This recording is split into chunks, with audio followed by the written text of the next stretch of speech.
Welcome to the Gum Guru Podcast. Thank you so much for being here with us. I'm Jason Kong, here with Dr. Macon Singletary, and today we are discussing 5 unusual oral conditions you may never have heard of. I'm really intrigued by this, Dr. Singletary. First off, everything good?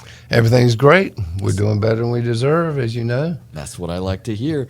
All right, let's get to some of these unusual oral conditions. I mean, I'm very intrigued. I want to hear about this. Well, I think one of them could be our mouths or we live with it. And there's things in there that we just really don't pay attention to. And I'll have patients come in and I'll do a head and neck exam and I'll feel on the floor of the mouth and there's little knots of bone on the inside, the lower jawbone under the tongue. They're called tori or osteomas. And they'll go, oh, I didn't know I had that. They could be as small as my tip of my pinky finger or as big as my thumb. My mother-in-law had hers big as my thumbs. And what do you do about them? They're benign. Why are they there? Usually it's from clenching or grinding. It's called the piezoelectric effect. It's a $4 word in Durham. But when you clench or grind, the jaw flexes, and where it flexes is there's an electron firing. It stimulates bone-making cells to make bone. Orthopedic surgeons use it with their boots and to help broken ankles and things to speed up the healing. But it's the same concept. You can have them in the roof of your mouth, called tori palatini. Do they need to be removed? Not necessarily, unless they get too big. My mother-in-law wanted hers removed, and I said, well, I'm going to send you to an oral surgeon. She says, no, if you can't do it, nobody's going to do it. She still talks to me. So that's one. Another one would be, you might not be aware of it, but inside your mouth, the epithelium may slough a little bit, and you just notice that there's an autoimmune phenomenon called Lichen Planus, and it's pretty, it's not rare, I see it often. It's nothing to really be concerned about. I've been doing this a long time, and I've seen Lichen Planus over the years. It's just your body reacting to the layer of attachment with the epithelium to the connective tissue below it. The tags that hold the epithelium down. The body attacks those tags, and the epithelium sloughs, and it may look white streaky. That's an early manifestation of it. It can be red and white. Now, if it gets to be red and white and irritated, it needs to be really looked at. Either case, it needs to be identified.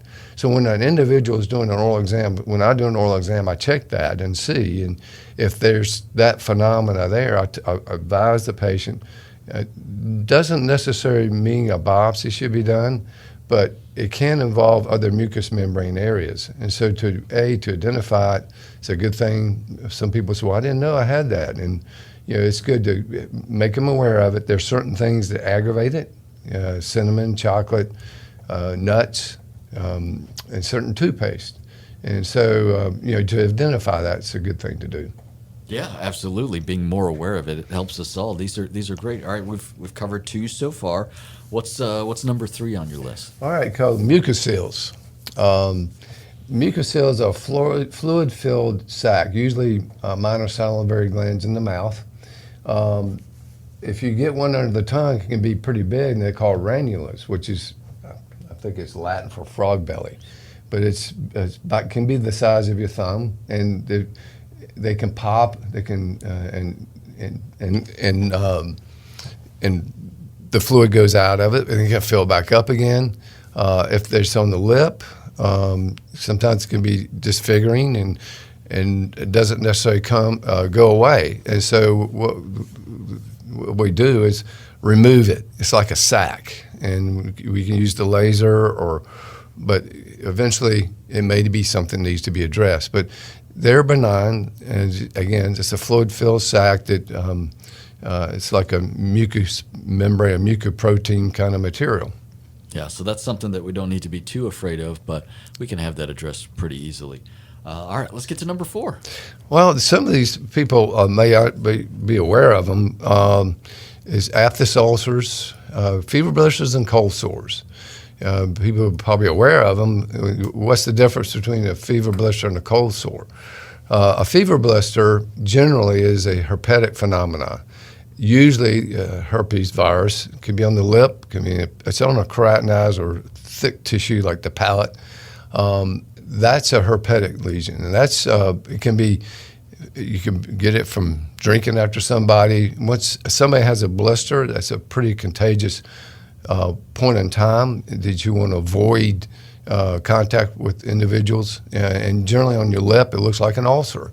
It'll eventually go away. The viral particles are sort of interesting. They're little parasites. Once they enter and the immune system starts to react to it, they go up the ganglia up into your brain and lay dormant. And then stress, sunlight, they come back down the nerve ganglia out into the nerve axon into the tissue where it initially came in, and you get another blister. And that's, Zovirix is something that can be used to treat it. Sometimes it's just palliative lysine is amino acid will help shorten the exposure to it.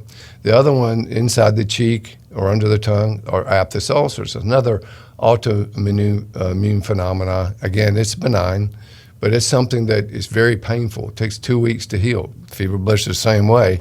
But under your tongue, you make an individual. Sometimes they feel it and they're aware of it. Sometimes they come in and there's an ulcer under the tongue, and I'm doing the exam and say, you got an aphthous ulcer, and so I didn't know I had that. That's rare because they are painful. They get secondarily infected. Sometimes I have to put them on an antibiotic, but saltwater rinses are good for that. So another one is really sort of strange that people don't understand is if you stick your tongue out, look at your tongue, you have the taste buds. You got the small ones, you got the big ones in the back of the tongue, and it should look uniform. Sometimes the epithelium of the tongue looks flat. It's called geographic tongue. If you look at it, it looks like a map. That geographic tongue is a benign phenomenon. There's nothing you can do about it, but it's just something that's there that people don't realize that, oh, okay, it's just it could be a genetic phenomenon. Generally, there may be a history of it in somebody's family, but it's nothing that needs to be done about that. Well, that's comforting to know that it's nothing that it's too serious. So I feel like we've covered a lot of ground with these unusual oral conditions. For folks who are worried about any of this or maybe are interested in an action step, what would that be? Well, obviously, anything that's uncomfortable in your mouth, you get it evaluated. But look, until I went to dental school, the last thing I was doing was checking my mouth out. It's like your toes. You don't look at your toes too often. At least men don't. I don't know.